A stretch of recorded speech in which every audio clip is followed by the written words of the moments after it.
Hari ini setiap tugas matematika yang Ibu berikan kepada Mbak Novi tidak dikerjakan dengan baik, dan ini bukan sekali dua kali ya. Dan Ibu panggil Mbak Novi ke sini, Ibu tuh sebenarnya pengen tahu sebenarnya apa yang sedang terjadi dengan Mbak Novi. Maaf Bu, saya lupa mengerjakannya dan saya juga merasa matematika itu sulit. Jadi saya tidak terlalu ingin mengerjakannya. Oke, Ibu mengerti matematika memang bisa menjadi tantangan bagi sebagian orang. Tapi mari kita pikirkan bersama bagaimana dan apa akibatnya jika hal ini terus terjadi dan Mbak Novi terus tidak mengerjakan tugas. Kalau saya tidak mengerjakan tugas, saya jadi ketinggalan pelajaran dan mungkin tidak akan paham materinya dengan baik. Oke, betul sekali Novi. Kita punya keyakinan bahwa kelas kita di sini setiap dari kalian bertanggung jawab untuk mengerjakan tugas dengan baik, mengerjakan tugas sendiri, dan juga bertanggung jawab atas belajarnya sendiri, di mana hal ini termasuk dari apa yang seharusnya tugas Mbak Novi kerjakan, dan jika tugas ini tidak dikerjakan, bagaimana menurut Mbak Novi apa dampaknya terhadap keyakinan dan dampaknya bagi Mbak Novi sendiri? Saya jadi tidak belajar dengan benar dan mungkin akan kesulitan saat ujian nanti. Saya juga tidak bertanggung jawab dengan tugas saya. Oke, Mbak Novi tepat sekali. Ya, mengerjakan tugas itu adalah bagian dari tanggung jawab bersama dan juga bagian tanggung jawab belajar kamu. Dan ini juga membantu kamu untuk memahami materi lebih baik lagi. Dan sekarang Ibu mau tanya, apa yang kamu lakukan mulai sekarang untuk memperbaiki diri agar hal tersebut tidak terjadi lagi? Saya akan mencoba lebih serius mengerjakan tugas rumah, Bu. Mungkin saya juga perlu lebih baik bertanya kalau ada yang tidak saya mengerti. Oke, ini adalah rencana yang bagus, Novi. Dan Ibu menghargai komitmen kamu untuk berubah. Jangan ragu untuk meminta bantuan entah kepada Bu Febri ataupun kepada teman lain yang bisa. Ya, Ibu akan selalu ada di sini untuk Novi. Nah, sekarang Ibu mau tanya nih, setelah kita berbicara 4 menit seperti ini, bagaimana perasaan Novi? Saya merasa lebih termotivasi, Bu. Saya akan berusaha lebih baik lagi. Oke, Ibu percaya kamu bisa, dan Ibu sangat menghargai niat kamu untuk mengambil tanggung jawab atas belajar kamu sendiri. Dan dengan usaha dan kerja keras, ya, Ibu yakin kamu akan bisa menghadapi tantangan ini dan berkembang lebih baik daripada ini. Kemudian mari kita teruskan bersama-sama agar Mbak Novi bisa mengikuti pembelajaran matematika dengan baik. Begitu? Ibu mendengar bahwa tadi kamu mengejek Sinta. Ibu pengen tahu sebenarnya apa yang sedang terjadi? Ya Bu, tadi saya mengejeknya karena nilainya jelek, tapi saya hanya bercanda. Oke, Ibu paham bahwa maksud dari kamu mungkin hanya bercanda. Tapi mari kita bicarakan sebentar apa yang sebenarnya terjadi lebih lanjut. Menurut kalian, bagaimana perasaan Sinta setelah kalian mengejek dia? Mungkin dia merasa sedih atau malu, Bu. Oke, betul sekali, Anet. Kita di kelas ini sebenarnya punya keyakinan keras, ya, di mana kita harus saling menghormati dan saling menghargai serta mendukung satu sama lain. Apa kalian merasa tindakan kalian ini sudah sesuai dengan keyakinan kelas kita? Tidak Bu, saya tidak menghormati perasaannya. Oke, betul sekali itu Sabina. Mengejek teman itu bukan hanya melukai perasaan, tetapi juga tidak menunjukkan rasa hormat, tidak menunjukkan rasa saling menghargai dan dukungan yang seharusnya kita berikan kepada sesama teman. Sekarang, apa yang bisa kalian lakukan untuk memperbaiki situasi ini agar hal seperti ini tidak terjadi lagi ke depan? Saya akan minta maaf kepada Sinta, Bu. Saya juga akan berhenti mengejek teman-teman saya. Mungkin saya bisa membantu Sinta belajar matematika setelah dia butuh bantuan. Oke, ini adalah langkah yang baik, Anet. Dengan meminta maaf dan menawarkan bantuan, kamu tidak hanya memperbaiki hubungan kamu dengan Sinta, tetapi juga itu suatu hal yang menunjukkan bahwa kamu akan menjadi pribadi yang lebih dewasa dan bertanggung jawab. Ya, sekarang Bobi mau tanya, Bagaimana perasaan kalian setelah kita melakukan pembicaraan ini? Saya merasa bersalah, Bu, tapi saya juga lega karena saya mengetahui apa yang harus saya lakukan. Oke, betul sekali. Ibu senang mendengar itu, Sabrina. Mengakui kesalahan dan berusaha untuk memperbaikinya adalah tanda kedewasaan yang sangat luar biasa. Ibu yakin kalian bisa menjadi teman yang lebih baik dan membantu menciptakan lingkungan pembelajaran yang lebih aman lagi, ya, dengan penuh dukungan dan rasa hormat. Selanjutnya, ayo kita teruskan dengan semangat baru ini ya, agar tidak ada hal yang seperti ini terjadi lagi di kemudian hari. Bisa? Oke, terima kasih Sabrina dan Anep.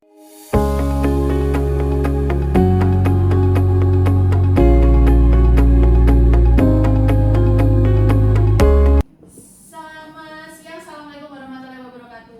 Waalaikumsalam warahmatullahi wabarakatuh. Pertama-tama saya ingin mengucapkan terima kasih kepada Bapak Ibu semua karena sudah berkenan hadir di kegiatan penyampaian aksi nyata modul 1.4 tentang budaya positif. Nah, di sini saya akan memperkenalkan diri terlebih dahulu. Perkenalkan, nama saya Febrina Ramadhani. Saya berasal dari SMP Negeri 2 Purbalingga dan CGP Angkatan 11. Di sini kita akan membahas tentang bagaimana cara menciptakan budaya positif di sekolah. Nah, yang pertama, apakah Bapak Ibu semua setuju di mana yang pertama adalah pemberian hukuman dapat mendisiplinkan siswa, yang kedua, pemberian hadiah dapat meningkatkan prestasi siswa, dan yang ketiga, guru harus mampu memberikan solusi untuk setiap permasalahan yang dihadapi siswa, dan yang keempat adalah guru berperan sebagai teman bagi siswa. Dari keempat pertanyaan ini, apakah Bapak Ibu semua setuju? Yang pertama, misalkan pemberian hukuman dapat mendisiplinkan siswa, yang kedua pemberian hadiah dapat meningkatkan prestasi siswa. Setuju atau tidak kira-kira kalau misalkan kita melihat 4 pertanyaan ini? Setuju Bapak Ibu atau tidak? Ayo, kira-kira ini bisa menciptakan budaya positif di sekolah atau tidak? Oke, ada yang menjawab setuju dan ada yang menjawab tidak setuju. Kita akan membahas lebih lanjut. Kemudian di sini, apa itu budaya positif? Sebenarnya budaya positif itu seperti apa? Budaya positif itu adalah perwujudan dari nilai-nilai atau keyakinan universal yang diwujudkan di sekolah. Ini adalah pengertian dari budaya positif. Selanjutnya, di mana konsep-konsep inti untuk menciptakan budaya positif itu seperti apa? Yang pertama adalah disiplin positif dan nilai-nilai kebajikan universal. Yang kedua, adanya teori motivasi, hukuman dan penghargaan, dan selanjutnya adalah restitusi. Yang ketiga, adanya keyakinan kelas. Yang keempat, kebutuhan dasar sebagai manusia. Dan yang kelima, ada 5 posisi kontrol guru, dan yang terakhir adalah segitiga restitusi. Jadi, dari sekian banyak yang ditampilkan di sini akan kita bahas bersama-sama. Selanjutnya, saya ingin Bapak Ibu semua mempraktekkan apa yang ada di depan sini ya. Kita bersama-sama cobalah buka kegiatan kepala tangan. Boleh bersama-sama Bapak Ibu. Kita coba semuanya.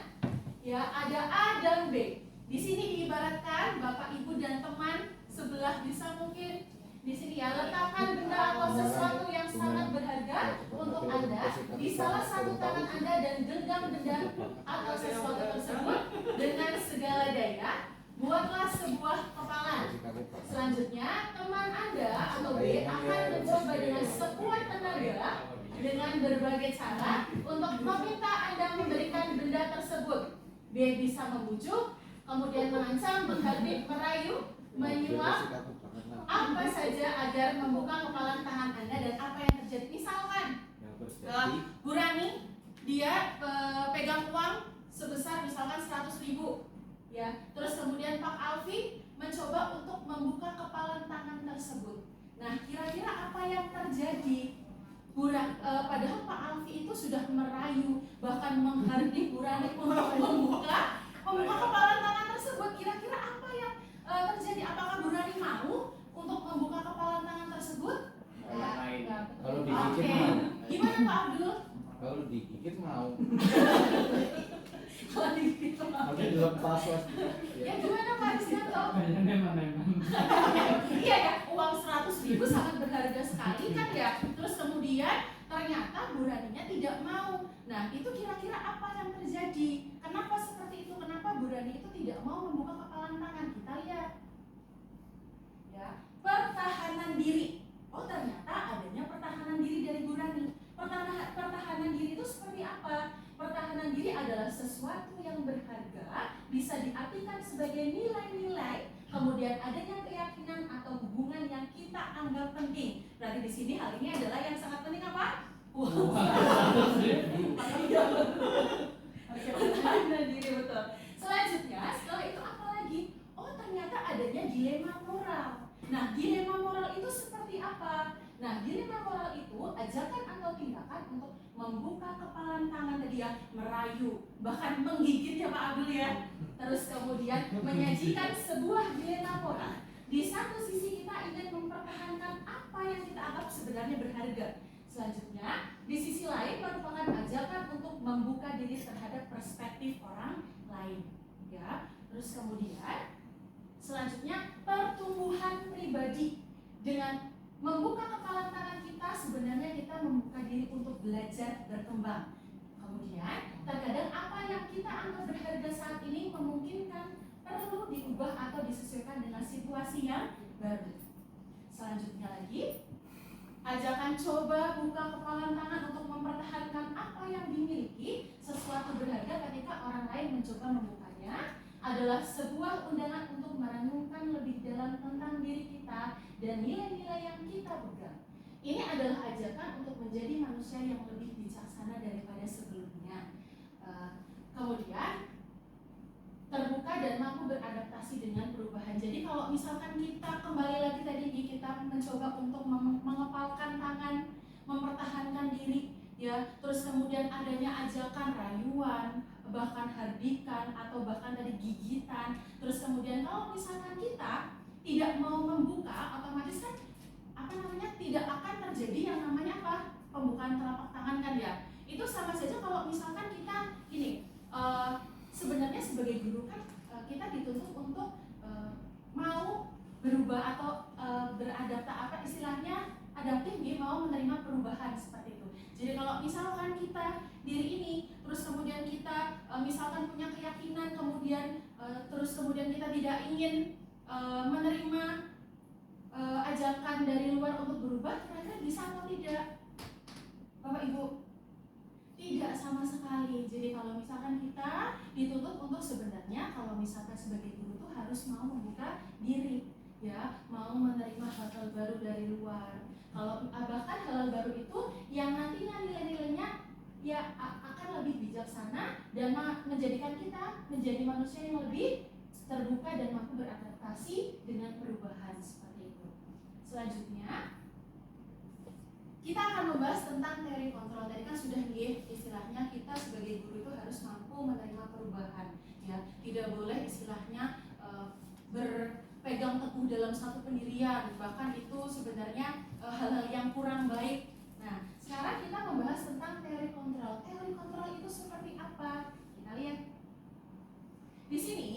Perubahan paradigma teori kontrol atau teori pilihan diibaratkan sebagai ilusi kontrol. Di mana yang pertama, ilusi guru mengontrol murid.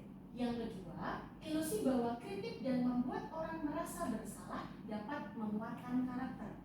Kemudian yang ketiga, ilusi bahwa semua penguatan positif efektif dan bermanfaat. Dan yang terakhir adalah ilusi bahwa orang dewasa memiliki hak yang memaksa.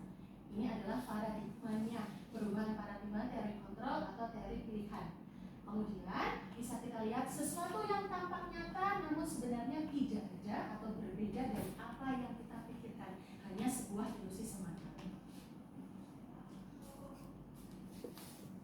Selanjutnya, siapa sesungguhnya yang memiliki kontrol atau pilihan kita adalah semua perilaku memiliki tujuan. Dan yang ketiga, orang lain bisa mengontrol saya.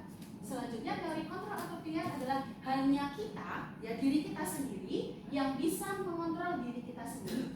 Kemudian yang keempat, saya bisa mengontrol orang lain, stimulus responnya ya. Kemudian teori kontrol atau pilihannya adalah kita tidak bisa mengontrol orang lain. Selanjutnya yang kelima, pemaksaan ada pada saat bujukan gagal. Dan teori kontrol pilihannya adalah kolaborasi dan konsensus menciptakan pilihan-pilihan baru. Dan yang terakhir adalah model berpikir menang atau kalah, di mana teori kontrol atau pilihannya adalah model berpikir win to win atau menang-menang. Ya. Selanjutnya kita lihat, kita akan membahas, oh ternyata kita sudah tahu teori kontrol, di mana teori kontrol kan sebenarnya berpegang kepada apa? Ini kan ya istilahnya pendirian kita kan ya, kita sebenarnya mungkin tidak bisa kita berpegang teguh kalau aku tidak mau nih kalau misalkan harus dikontrol oleh orang lain, atau istilahnya disetir sama orang lain. Tapi kalau misalkan kita punya keyakinan, kalau keyakinan positif is okay, tidak apa-apa. Tapi kalau misalkan keyakinannya istilahnya kurang baik, kalau misalkan kita tetap berpegang teguh dengan hal seperti itu kan otomatis tidak baik ya.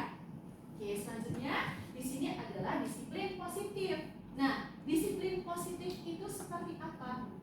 Kata disiplin sering dikatakan dengan tata tertib, selanjutnya teratur, dan kepatuhan pada peraturan. Kata disiplin juga sering dihubungkan dengan hukuman, padahal itu sungguh berbeda karena belajar dengan disiplin tidak harus memberikan hukuman. Justru itu adalah salah satu alternatif terakhir kalau misalkan tidak ada pilihan lain.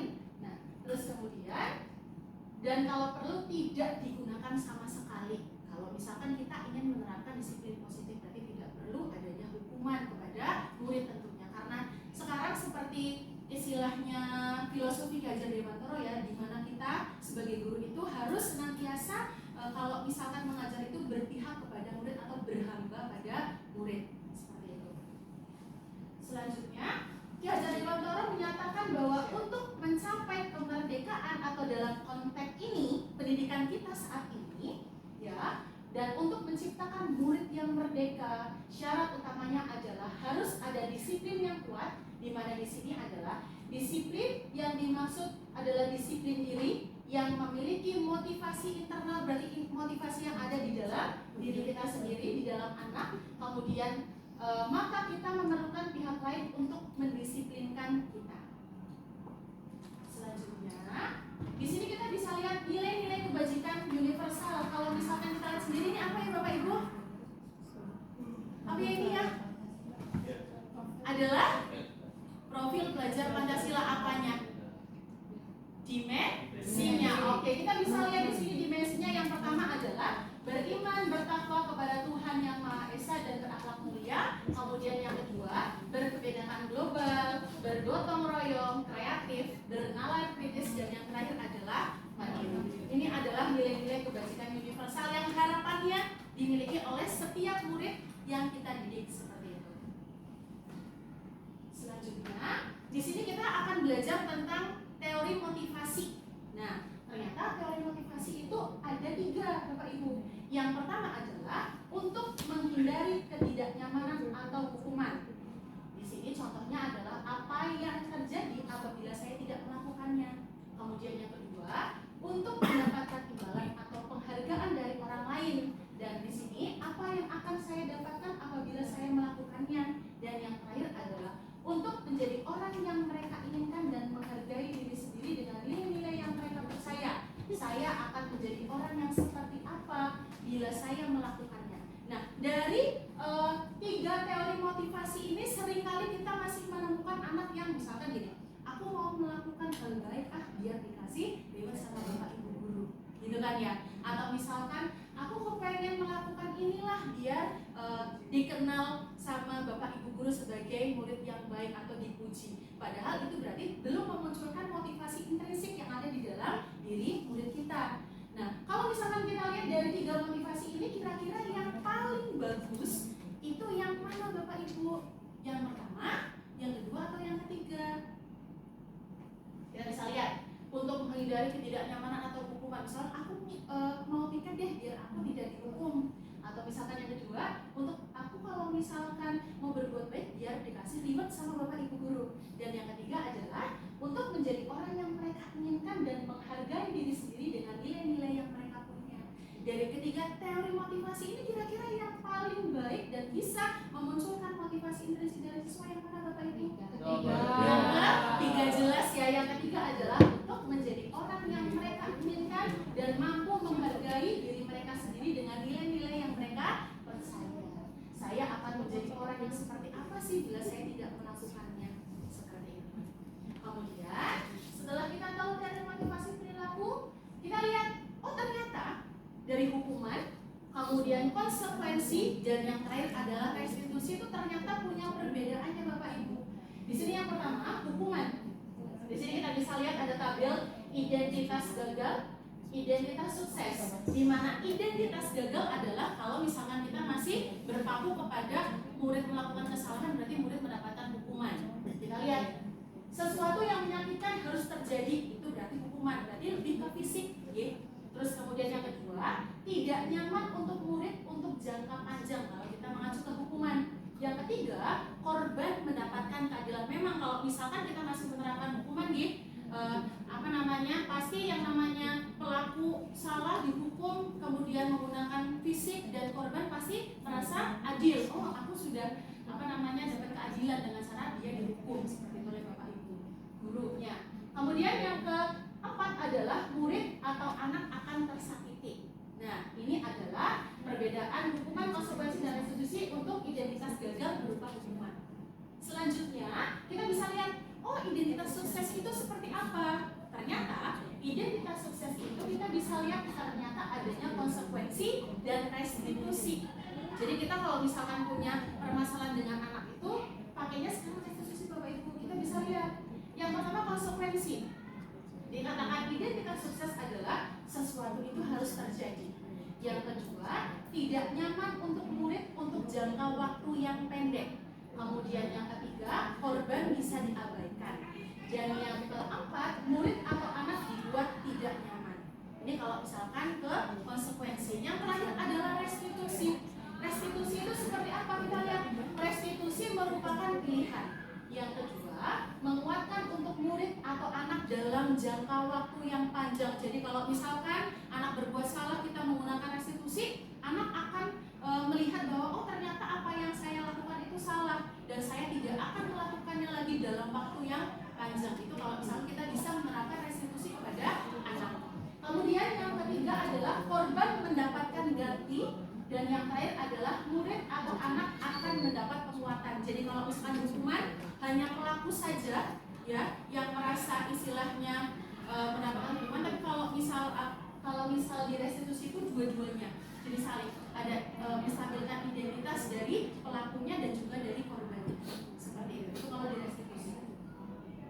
Selanjutnya di sini kita bisa lihat lagi kalau di hukuman perilaku pasif agresif meningkat. Ya, biasanya kan kalau misalkan kita menerapkan hukuman kepada anak, kemudian anak gagal paham kan ya, terus kan otomatis pada saat kita melakukan hukuman kepada anak tersebut, anak akan merasa meninggal seperti itu kan ya, terus kemudian malah bahkan lebih nakal lagi daripada sebelumnya atau istilahnya caper seperti itu. Selanjutnya lagi, sistem tidak akan berjalan bila murid tidak takut kalau di hukuman. Selanjutnya berlaku hanya pada sebuah institusi, tidak berlanjut pada kehidupan nyata. Selanjutnya lagi yang keempat adalah peraturan adalah kamu harus, biasanya seperti itu kan ya. Dan yang terakhir adalah murid akan membenci pada peraturan. Nah itu kalau misalkan kita lihat dari perspektif hukuman. Selanjutnya kalau kita lihat dari disiplin, identitas sukses dan disiplin positif, ada konsekuensi dan restitusi. Konsekuensi penguatan hanya bertahan dalam jangka waktu yang pendek. Kemudian memerlukan monitoring dan supervisi terus-menerus dari guru. Selanjutnya membantu penerapan mengikuti peraturan dalam masyarakat. Dan selanjutnya lagi adalah apa peraturannya? Mampukah kamu melakukannya? Dan terima kasih. Selanjutnya yang terakhir adalah murid akan menghormati terhadap peraturan. Ini kalau konsekuensi. Selanjutnya kalau misalnya kita lihat dari restitusi itu seperti apa? Restitusi itu pasti yang pertama adalah masalah. Apapun yang dilakukan oleh murid, entah itu pelaku ataupun korban, pasti terselesaikan masalah tersebut.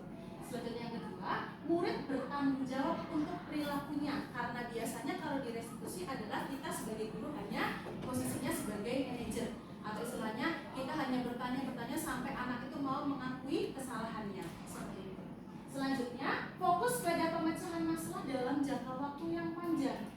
Dan yang ketiga, apa yang kamu yakini? Apa yang bisa kamu lakukan untuk memperbaiki masalah ini?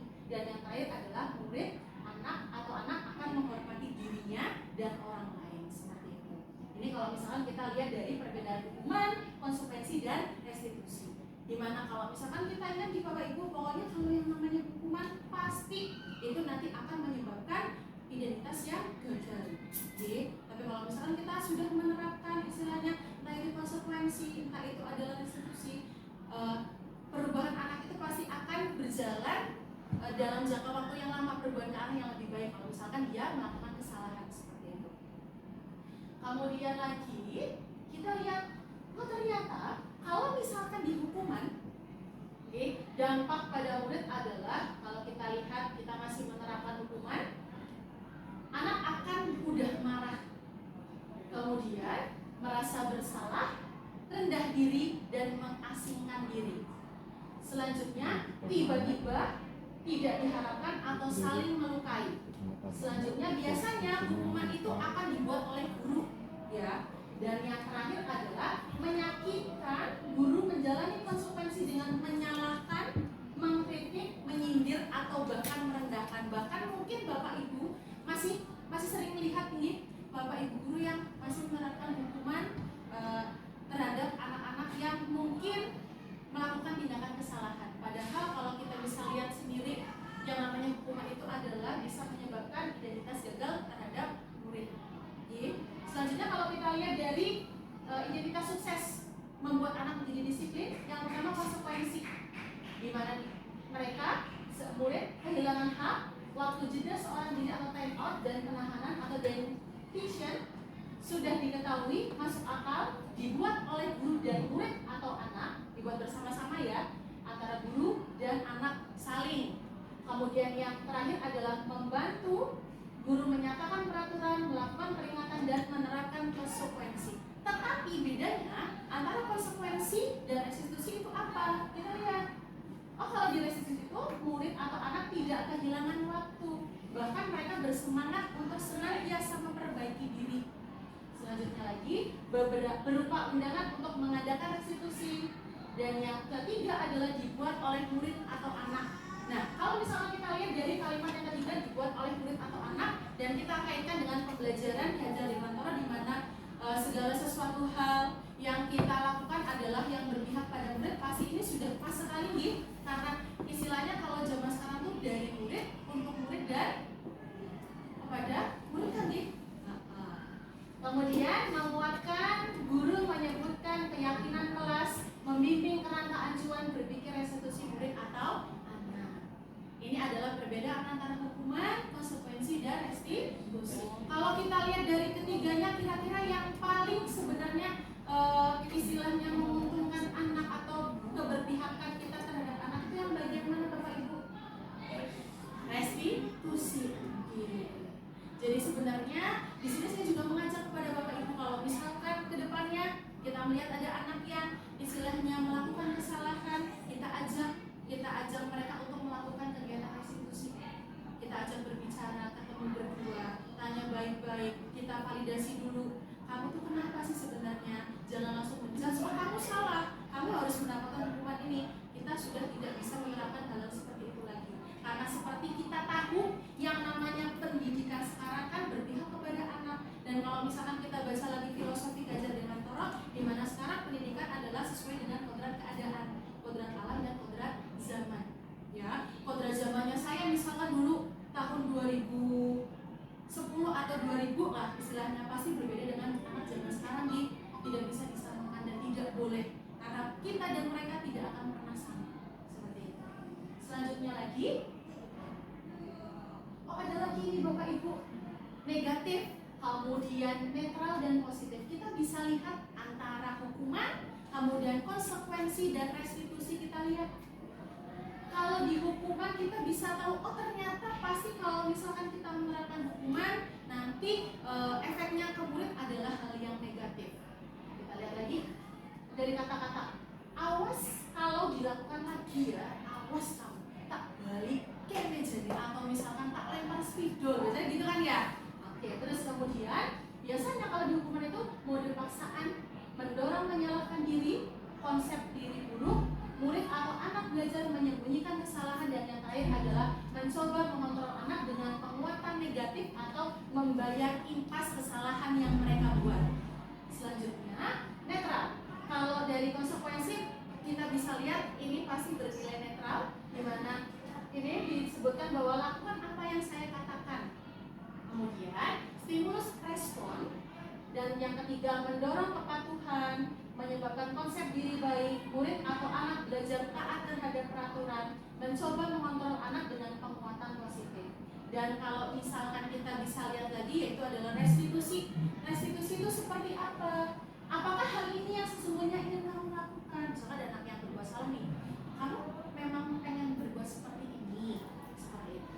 Terus kemudian adanya teori kontrol, kemudian lagi mendorong disiplin positif, menyebabkan konsep diri yang dimiliki oleh murid kuat, murid atau anak belajar memecahkan masalah, dan yang terakhir adalah anak membawa dirinya sendiri, pegang kendali kontrol yang mereka miliki. Jadi mereka mungkin istilahnya tidak bisa dikontrol oleh orang lain. Kalau misalnya kita memposisikan restitusi untuk menyelesaikan permasalahan yang ada di anak, seperti itu. Selanjutnya kita bisa lihat lagi Bapak Ibu berdasarkan bagan, maka perbedaan hukuman, konsekuensi, dan restitusi itu seperti apa? Kita lihat, oh ternyata kalau di hukuman itu tidak terencana.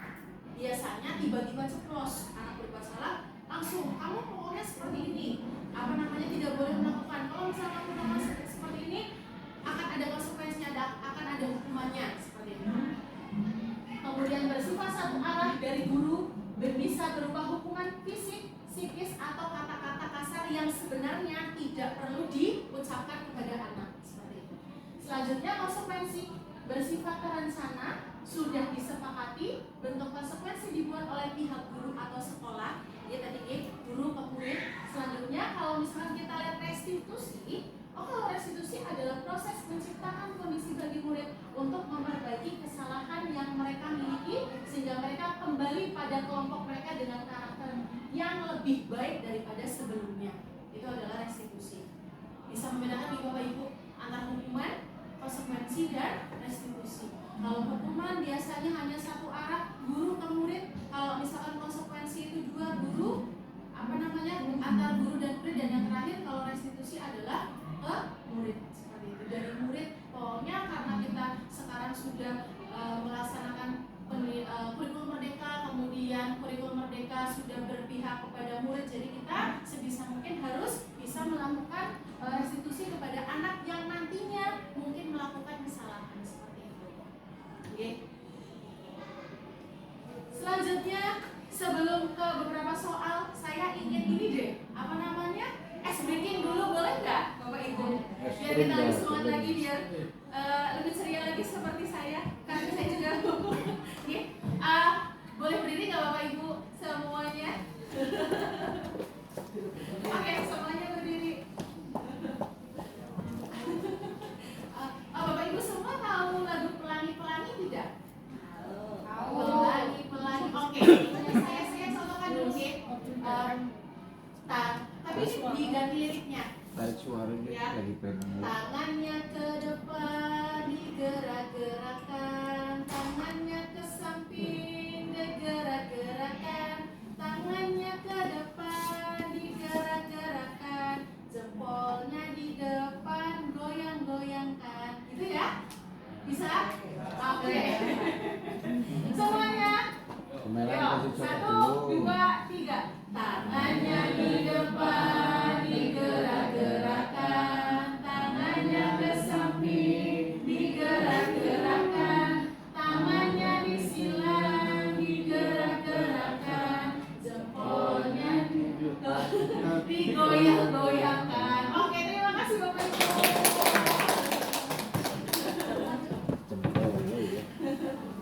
Nah, masih pengen SDG lagi Bu? Bapak? Sudah ya, oke. Selanjutnya kita bisa lihat, saya punya beberapa soal.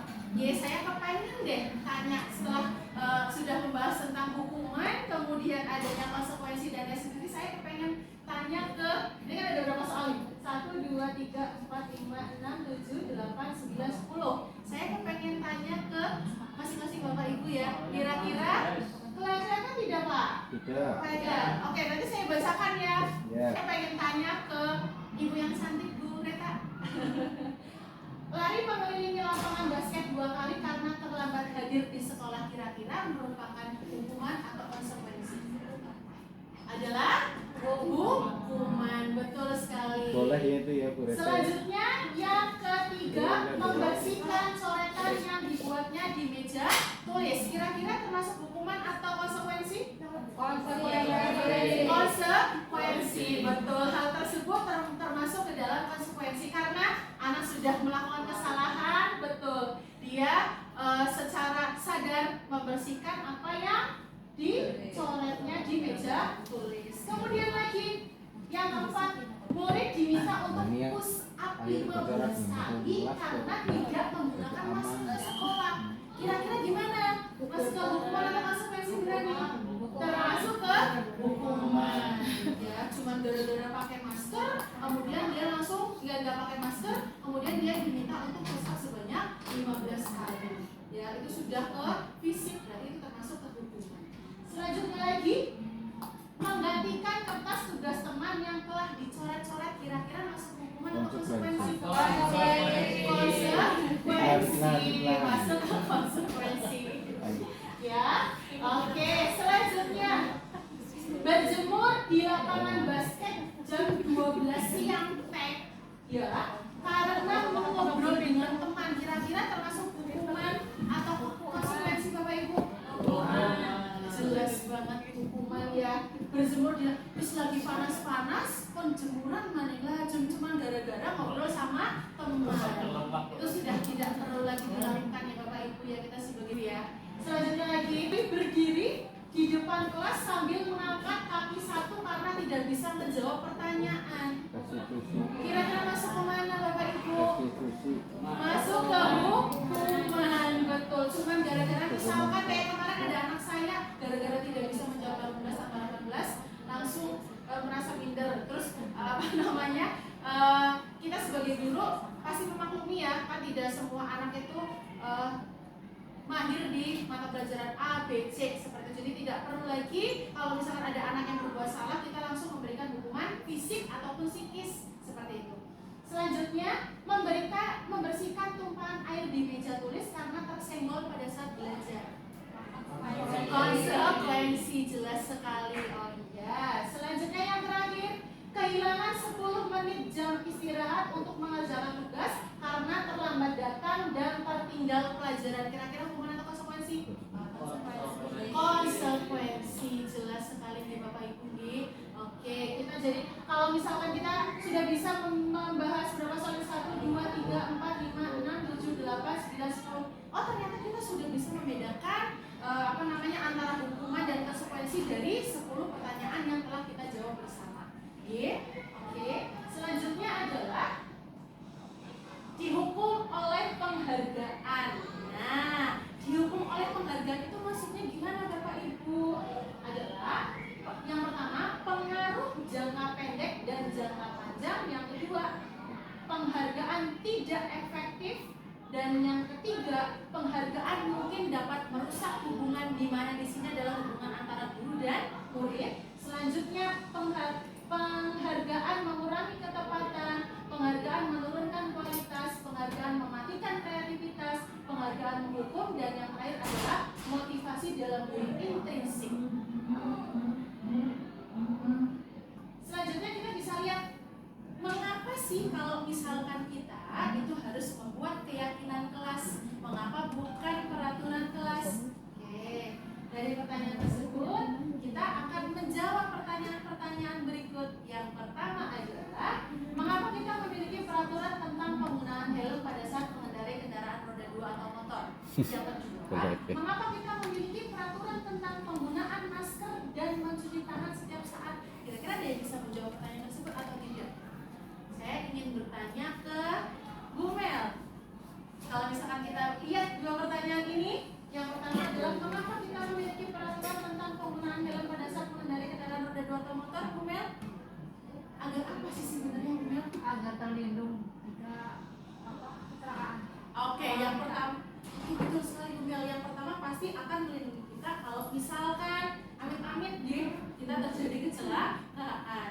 Yang selanjutnya yang kedua adalah apalagi Bapak Ibu? Yang jelas menaati peraturan lalu lintas. Selanjutnya yang kedua, pertanyaan kedua. Mengapa kita memiliki peraturan tentang penggunaan masker dan mencuci tangan setiap saat? Saya ingin bertanya kepada Bapak Alfi nih, yang serius sekali. Kira-kira kenapa ya Bapak? Kira-kira kenapa Bapak Alfi? Oke, biar bersih dari kuman. Terus kemudian virus, bakteri, virus, pokoknya segala macam penyakit virus akan terhindar. Kita terhindar dari semua hal-hal yang istilahnya tidak baik untuk diri kita sendiri.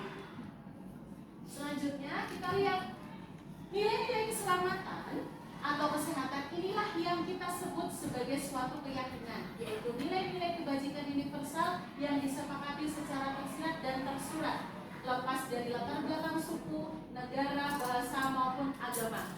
Nilai-nilai kebajikan menekankan pada keyakinan seseorang akan lebih memotivasi seorang dari dalam. Seorang akan lebih tergerak dan bersemangat untuk menjalankan keyakinannya daripada hanya sekedar mengikuti serangkaian peraturan tertulis tanpa adanya makna.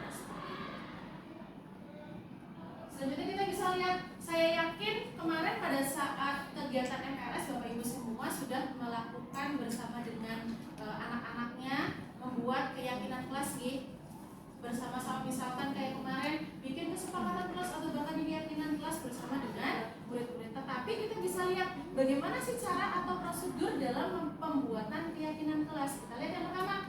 Yang pertama adalah curah pendapat tentang peraturan yang perlu disepakati di sekolah atau kelas.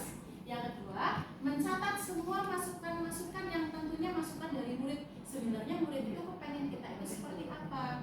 Nah, itu bisa dijadikan keyakinan kelas. Yang ketiga, menyusun keyakinan kelas sesuai dengan prosedur, pembentukan keyakinan sekolah atau kelas.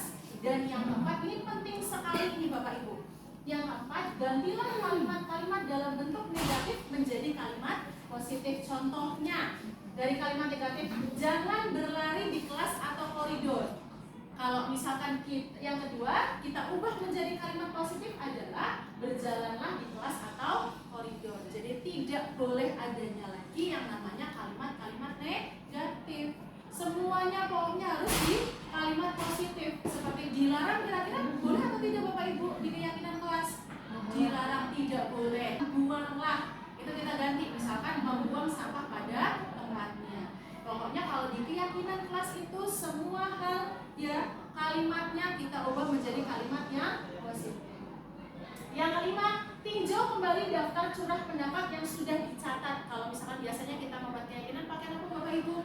Pakai post-it nih yang ditempel di kertas plano. Selanjutnya, di sini ajak warga sekolah atau murid-murid untuk menemukan nilai kebajikan atau keyakinan yang setuju dari peraturan tersebut. Contohnya, berjalan di kelas, dengarkan guru, datanglah tepat waktu, berada di bawah satu payung, yaitu keyakinan untuk saling menghormati dan nilai kebajikannya adalah hormat.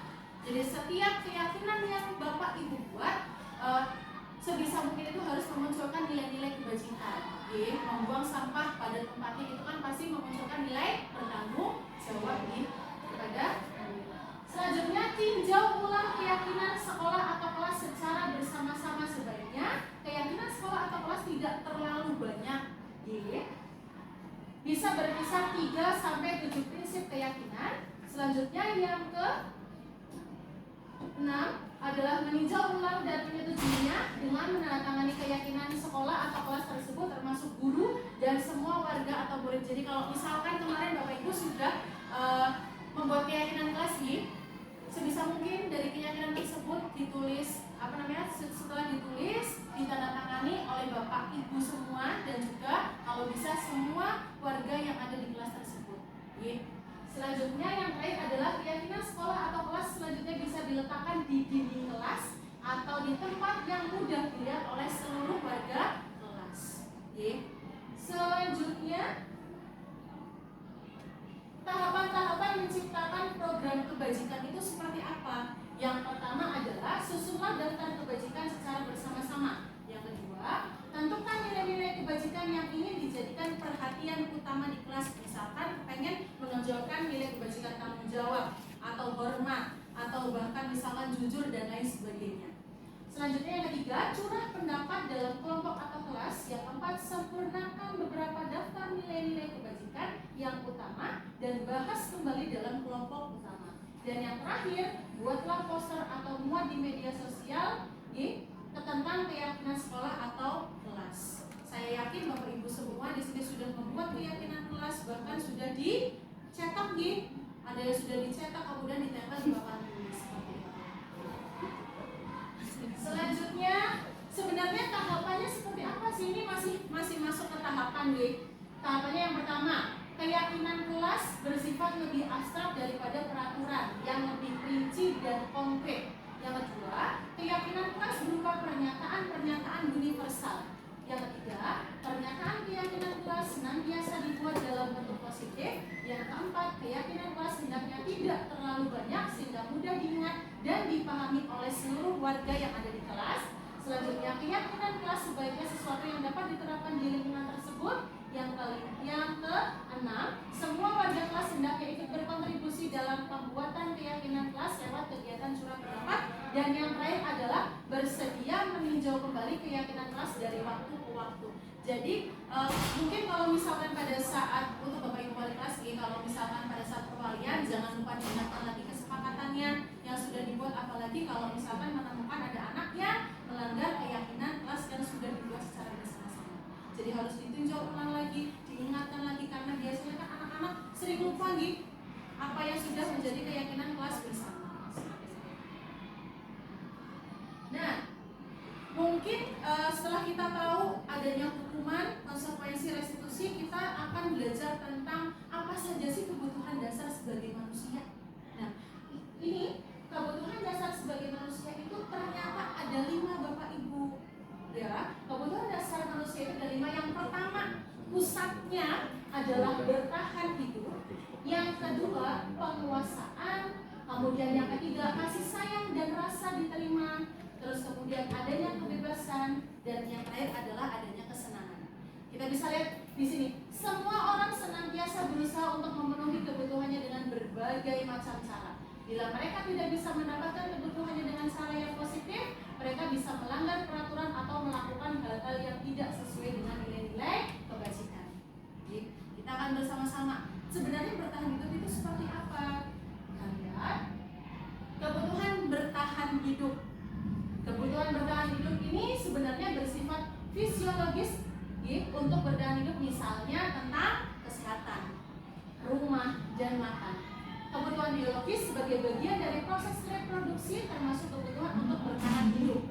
Dan komponen psikologis pada kebutuhan ini meliputi kebutuhan akan perasaan aman. Ini adalah poin penting dari 5 kebutuhan dasar manusia, yaitu adalah bertahan hidup. Pasti kalau misalnya kita punya rumah, kemudian kita punya makanan yang cukup, akan memunculkan perasaan yang aman, tidak pusing lagi. Terus kemudian yang kedua adalah kasih sayang dan rasa diterima. Nah, kasih sayang dan rasa diterima itu seperti apa? Kebutuhan ini dan 3 kebutuhan berikutnya adalah kebutuhan psikologis, kebutuhan untuk memberi dan menerima kasih sayang, dan kebutuhan untuk merasa menjadi bagian dari suatu kelompok. Pasti kalau misalkan ada orang yang memiliki kasih sayang berlebih dengan orang yang tidak memiliki kasih sayang, pasti berbeda Atau bahkan misalkan ada orang yang intinya mungkin murid lagi yang dikucilkan dari kelompok kalian, pasti akan merasa sedih kan Nah, ini termasuk ke dalam kasih sayang dan rasa diterima, kebutuhan dari manusia.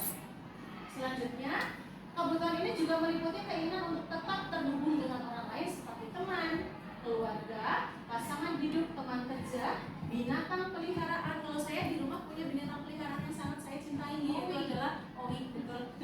Ini juga mengajarkan saya bagaimana cara memberikan kasih sayang. Jadi kasih sayang itu bukan cuma ke manusia, tapi juga ke hewan peliharaan seperti itu. Dan kelompok di mana kita tergabung.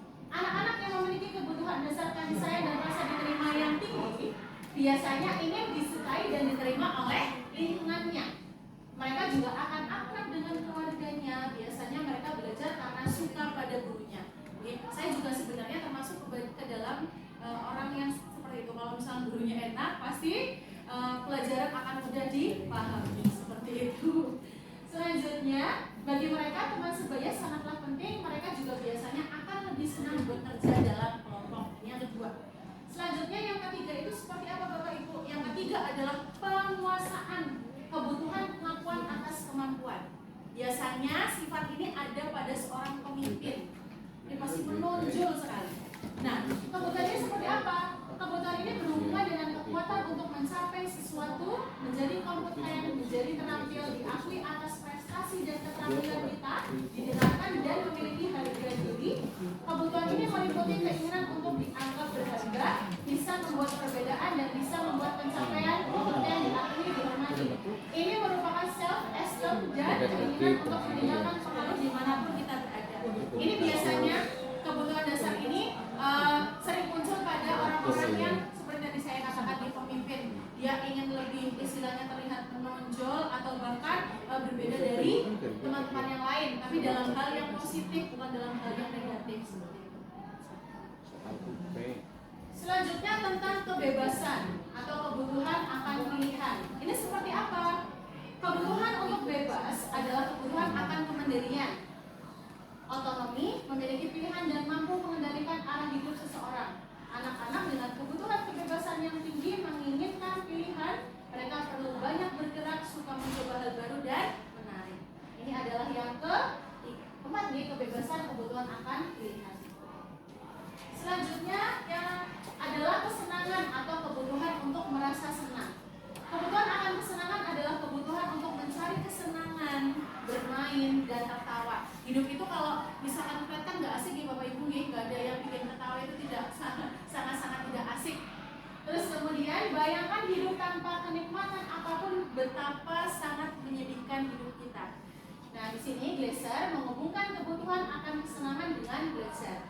Nah, anak-anak dengan kebutuhan kesenangan yang tinggi biasanya ingin menikmati apapun yang dia lakukan. Mereka juga akan berkonsentrasi tinggi saat mengerjakan hal yang mereka senangi, dan mereka suka permainan dan suka mengoleksi barang, suka bergurau, suka melucu dan mengemaskan. Bahkan saat mereka bertingkah laku berukun, mereka masih terlihat lucu. Nah, itu adalah 5 dasar dari kehidupan kebutuhan dasar manusia. Saya mau tanya di Bapak Ibu, kalau misalkan ada satu saja kebutuhan dasar manusia, kira-kira akan berdampak negatif atau tidak Bapak Ibu? Akan berdampak terhadap misalkan masing-masing dari individu, kira-kira berdampak atau tidak? Misalkan kita tidak punya kebebasan, kita merasa tertekan atau tertekan, kira-kira gimana Bapak Ibu? Memberikan dampak yang kurang baik, negatif, atau bahkan kita tidak punya kebutuhan yang paling penting bertahan hidup, atau kita tidak punya rumah, atau bahkan kita tidak punya makanan, otomatis kita tidak akan merasa fun dengan hidupnya kita, seperti itu kan ya. Selanjutnya, nah ini sebenarnya paling penting pembahasan kita, yaitu adalah 5 posisi kontrol dari seorang guru. Ternyata kita sebagai guru juga punya posisi nih Bapak Ibu. Nah, yang pertama posisi sebagai penghukum, yang kedua adalah posisi pembuat rasa bersalah, yang ketiga posisi teman, yang keempat pemantau, dan yang kelima adalah manajer. Kita akan bahas satu persatu. Yang pertama adalah penghukum. Kita lihat, kalau misalkan kita sebagai guru, kemudian kita di sini memposisikan sebagai penghukum, itu seperti apa? Seorang penghukum bisa menggunakan hukuman fisik maupun verbal. Nah, di sini orang-orang yang menjalankan posisi penghukum, berarti kita ya sebagai guru ya, senantiasa mengatakan bahwa sekolah memerlukan sistem atau alat yang dapat lebih menekan murid-murid kita lebih dalam lagi. Guru-guru yang menerapkan posisi penghukum akan berkata, nih, patuhi aturan saya atau awas. Nah, kalau kamu tidak mematuhi peraturan yang misalkan Bu Febi berikan, awas ya, tak barang sepidol misalkan, atau bahkan Bu Febi kerek ke bendera, kira-kira itu termasuk ke posisi penghukum atau tidak Bapak Ibu? Jelas sekali. Selanjutnya, yang kedua, kamu selalu saja salah, ini salah, sini salah, ini gitu kan ya. Oke, yang ketiga, pasti selalu yang terakhir selesai. Kemudian lagi, guru seperti ini senantiasa percaya hanya ada satu cara agar pembelajaran bisa berhasil, yaitu adalah cara dia sendiri. Selanjutnya lagi, yang kedua, pembuat merasa bersalah. Pembuat merasa bersalah itu seperti apa pada posisi ini? biasanya guru akan bersuara lebih lembut. Nah, kemudian di sini pembuat rasa bersalah akan menggunakan keheningan yang membuat orang lain merasa tidak nyaman terhadap dirinya sendiri. Kemudian setelah merasa tidak nyaman, bersalah atau bahkan rendah diri. Padahal kalau misalkan kita menemukan ada siswa yang bermasalah, kemudian kita menerapkan posisi ini, pasti yang tadinya misalkan siswanya minder, pasti akan lebih minder lagi kan gitu. Terus kemudian lagi, kata-kata yang sering keluar dengan lembut akan seperti apa sih sebenarnya kalau misalkan kita sebagai guru tapi menerapkan posisi kontrol pembuat rasa bersalah? Yang pertama, ibu sangat kecewa sekali dengan kamu nak, misalkan seperti itu. Yang kedua, berapa kali bapak harus memberitahu kamu ya? Yang ketiga, gimana coba kalau orang tua kamu tahu kamu berbuat seperti ini? Atau bahkan seringkali gini, orang tua kamu bekerja siang malam untuk kamu istilahnya sekolah dan lain sebagainya, kemudian lagi orang tua sudah bayar mahal, itu kira-kira masuk ke sini atau tidak Bapak Ibu? Betul, karena itu akan membuat siswa atau murid kita merasa menjadi bersalah terhadap apa yang dia lakukan. Selanjutnya, posisi ini murid akan memiliki penilaian diri yang buruk tentang diri mereka sendiri. Murid merasa tidak berharga dan telah mengecewakan orang-orang yang disayangi. Ini kalau misalnya kita menempatkan diri sebagai posisi pembuat merasa bersalah. Selanjutnya yang ketiga, sebagai teman.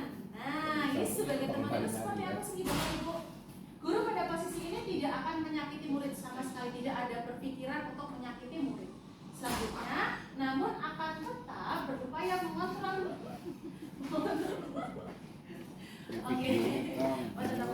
Mengontrol murid, namun akan tetap berupaya mengontrol murid melalui persuasi. Tahu persuasi tidak Bapak Ibu? Persuasi apa Bapak Ibu? Ajakan, betul. Posisi teman pada guru bisa negatif ataupun positif. Positif di sini berupa hubungan baik yang terjalin antara guru dan murid. Guru di posisi teman menggunakan hubungan baik dan humor untuk mempengaruhi seseorang. Mereka akan berkata, ayo bantulah demi Bapak ya. Seperti itu. Yang kedua, ayo ingat tidak bantuan Bapak selama ini. Kemudian yang ketiga, ya sudah kali ini tidak apa-apa, nanti ibu bantu bereskan. Itu kalau misalkan ke posisi sebagai teman. Yang keempat, gimana yang keempat? Sebagai pemantau. Sebagai pemantau itu seperti apa Bapak Ibu? Memantau berarti mengawasi. Pada saat kita mengawasi, kita bertanggung jawab atas perilaku orang-orang yang kita awasi. Posisi pemantau berdasarkan pada peraturan-peraturan dan konsekuensi. Dengan menggunakan sanksi atau konsekuensi, kita dapat memisahkan hubungan pribadi kita dengan murid sebagai seorang yang menjalankan posisi pemantau.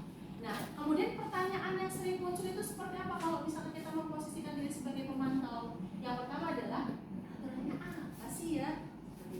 Kemudian yang kedua, apa yang telah kamu lakukan? Dan yang ketiga adalah sanksi atau konsekuensinya apa? Itu adalah posisi pemantau. Selanjutnya yang terakhir adalah manajer.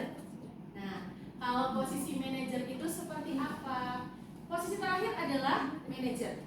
Manajer adalah posisi di mana guru berbuat sesuatu bersama dengan murid-muridnya, mempersilahkan murid mempertanggungjawabkan perilakunya, mendukung murid. Di sini mendukung murid agar dapat menemukan solusi atas permasalahannya sendiri. Di manajer, murid diajak untuk menganalisis kebutuhan dirinya maupun kebutuhan orang lain.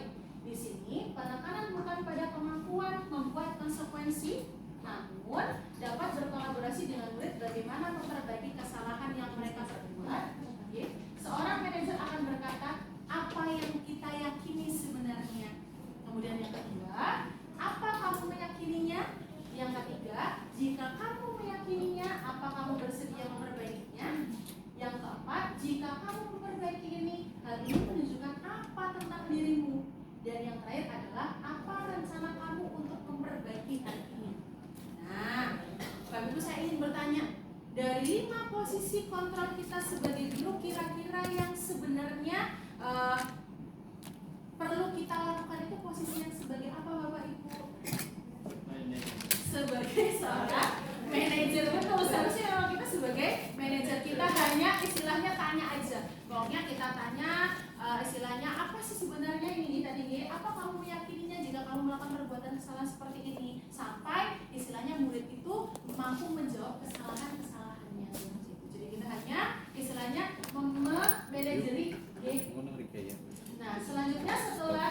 tahu 5 posisi kontrol sebagai guru.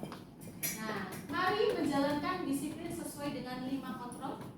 Ada yang terlambat di harian, ada yang terlambat hadir di sekolah. Nah, misalkan tadi ada kasus ada yang hadir terlambat di sekolah. Kalau misalkan kita pakai segitiga restitusi, gimana Bapak Ibu? Nah, tadi kan kalau restitusi itu adalah kalau misalkan ada kesalahan pasti ini berpihak kepada murid, pokoknya semuanya adalah berasal dari murid. Selanjutnya kita lihat segitiga restitusi itu apa? Nah, setelah kita tahu ternyata posisi guru yang paling baik adalah posisi sebagai guru manajer ya, sebagai manajer. Kalau misalkan ada seorang murid yang melakukan kesalahan, berarti kita melakukan segitiga restitusi. Segitiga restitusi itu seperti apa Bapak Ibu? Yang pertama kita bisa lihat, yaitu adalah menstabilkan identitas atau bahasa Inggrisnya adalah stabilize the identity. Yang kedua, validasi tindakan yang salah atau bahasa Inggrisnya adalah validate the misbehavior. Kemudian yang ketiga, menanyakan keyakinan atau seek the belief. Oke. Selanjutnya, kalau misalkan kita sudah tahu, ternyata kalau misalkan ada anak yang berbuat salah, kita melakukan segitiga restitusi. Di mana segitiga restitusi ada 3 nih. Kemudian langkah teori kontrol kita sebagai guru itu seperti apa? Yang pertama adalah kita semua akan melakukan hal terbaik yang bisa kita lakukan. Jadi kalau ada yang salah, murid kita validasi dulu kesalahannya. Oh iya, semua orang juga pasti melakukan kesalahan seperti itu. Jadi tidak ada, kita sebagai guru tidak menjudge kalau misalkan ada murid yang melakukan kesalahan. Yang kedua, semua perilaku memiliki alasan, dan yang terakhir adalah kita semua memiliki motivasi internal. Ya, kita pasti memiliki alasan kenapa kita melakukan hal tersebut.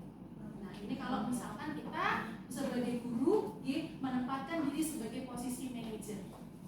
Nah, selanjutnya di sini langkahnya ya seperti yang tadi sudah dibacakan, ada menstabilkan identitas, validasi tindakan salah, menanyakan keyakinan, teori kontrolnya kita semua akan melakukan hal terbaik yang bisa kita lakukan, semua perilaku memiliki alasan, dan kita semua memiliki motivasi.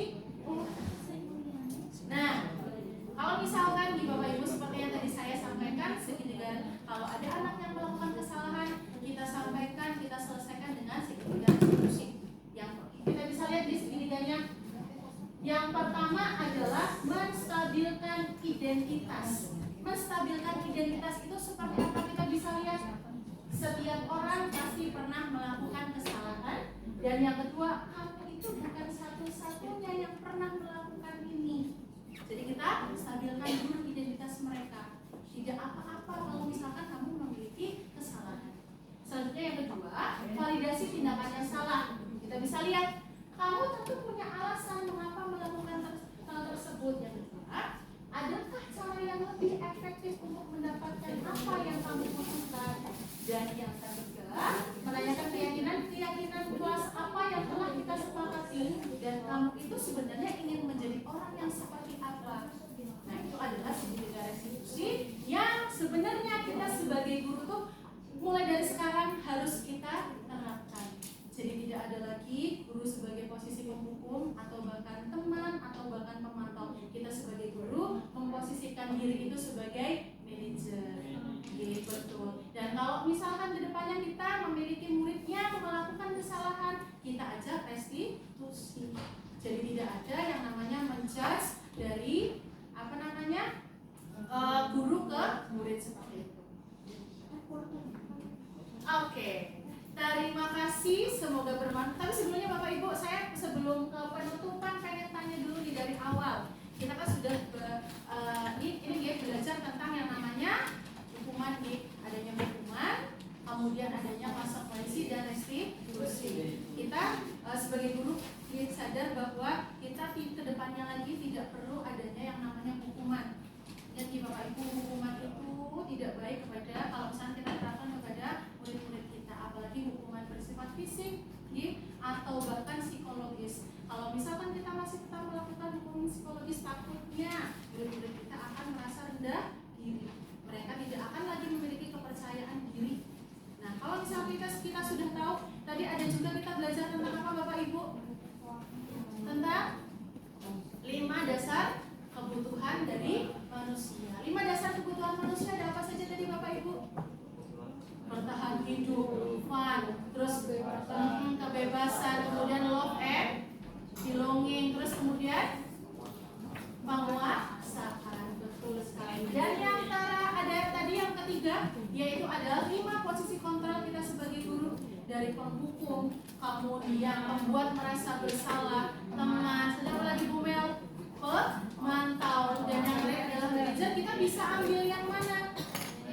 Kita bisa ambil yang manajer. Kita jadi tidak perlu lagi melakukan, kalau misalkan membuat ada murid yang melakukan kesalahan, kita memposisikan diri sebagai pelaku. Dan yang terakhir, kalau misalkan ada ke depannya kita menemukan murid yang melakukan kesalahan, kita tidak perlu lagi langsung menjudge, langsung menghukum, tapi melakukan apa? Melakukan juga restitusi. Begitu nih Bapak Ibu harusnya dan pokoknya tidak ada lagi peraturan kelas,